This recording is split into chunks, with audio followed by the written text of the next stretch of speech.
ঢালিউডের জনপ্রিয় অভিনেতা শাকিব খানের নায়িকা হচ্ছেন পাকিস্তানি অভিনেত্রী হানিয়া আমির।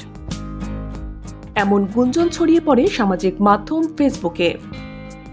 একটি সূত্র জানায়, সম্প্রতি অভিনেত্রীর ঢাকায় আসার পর গুঞ্জন ছড়িয়ে পড়ে কিং খানের নায়িকা হচ্ছেন হানিয়া আমির। ঢাকার একটি 5 তারকা হোটেলে একটি পণ্যের প্রচারে এসেছিলেন অভিনেত্রী।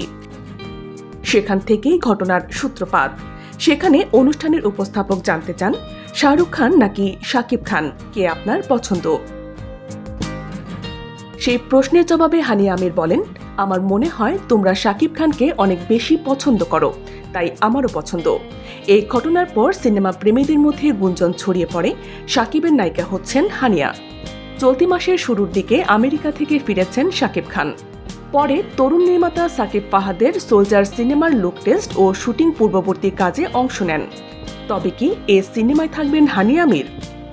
বিনোদনের ভুবনে এক ক্লিকেই সব খবর। ওয়ান এডিশন, দিনবদলের খবর।